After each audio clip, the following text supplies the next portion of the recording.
My name is Kunin. My role here at 18F is I'm the Director of Delivery Architecture and Infrastructure Services. That means a lot at 18F. One, it means that my job is giving the rest of the team the tools and the processes that they need to be successful, whether that's modern infrastructure stacks, how to comply with government bureaucracy, or just what they need day to day from the private sector. So the 18F program has a really interesting history. It grew out of a program called the Presidential Innovation Fellowship. We brought in fellows mainly from the private sector, a few from government, to do short-term innovation projects with federal agencies. That was a great project, but things in government take a long time. So just being here for 6 months or even a year wasn't enough. And these people were such passionate public servants, they wanted to figure out a way to stay. And not just stay, but to grow and really affect long-term change.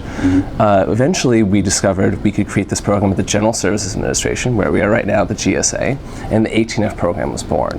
At the same time, there was a lot of respect for what the UK was doing with the government digital service.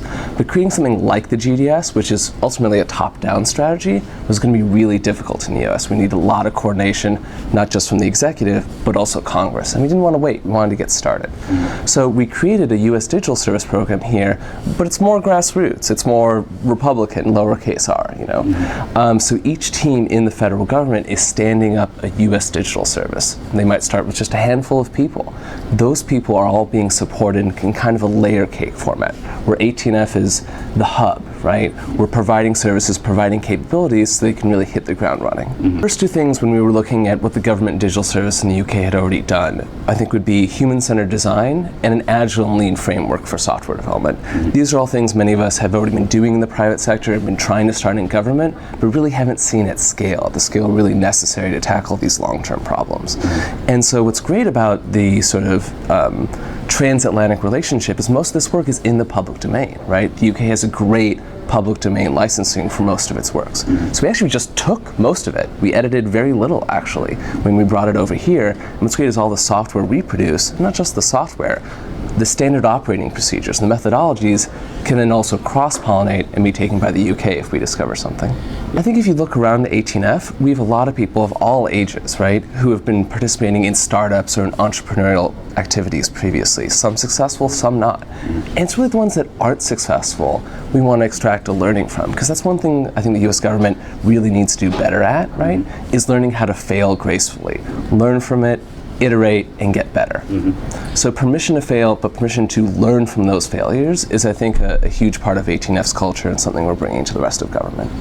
So at 18F, when we think about what our priorities are for really year 2 of our operation, we just got started in March 2014, we can look at what the UK, what the government digital service has done there, and really prioritize by volume of service, right? And that really makes sense for them because they effectively have operational control over the entire IT side of government.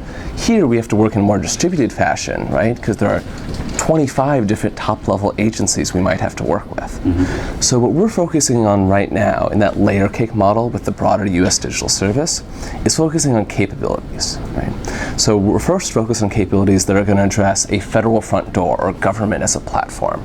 Right now you experience those services as discrete silos, and sometimes that can lead to a really difficult user experience, difficult data transitions on the back end, and just a broken experience for the public.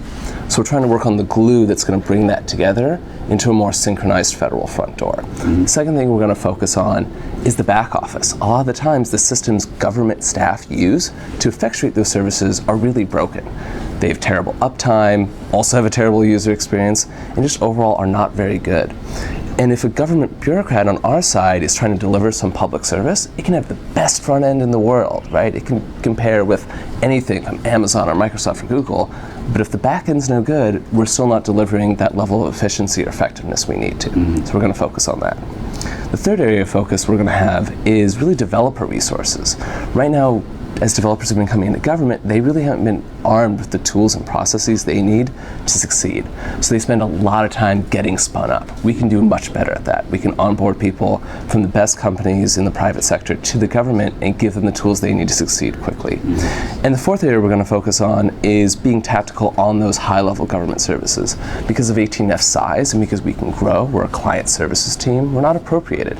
We live by the funding other agencies give us to do a job. And as a result, we can spike, right, and help those teams that are working on those priority services get over a particular hump or get over a particularly difficult technology problem.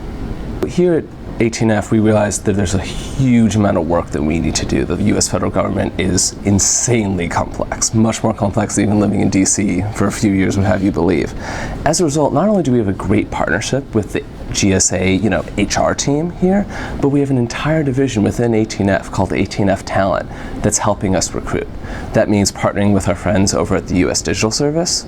That means going out to tech sectors around the country, whether that's Silicon Valley or Austin or the Research Triangle here on the East Coast, and really finding the best and the brightest. And we can't pay people what they can be paid in the private sector, right? I can't offer you a stock offering. You kind of already own stock in the country. You're paying taxes already, right?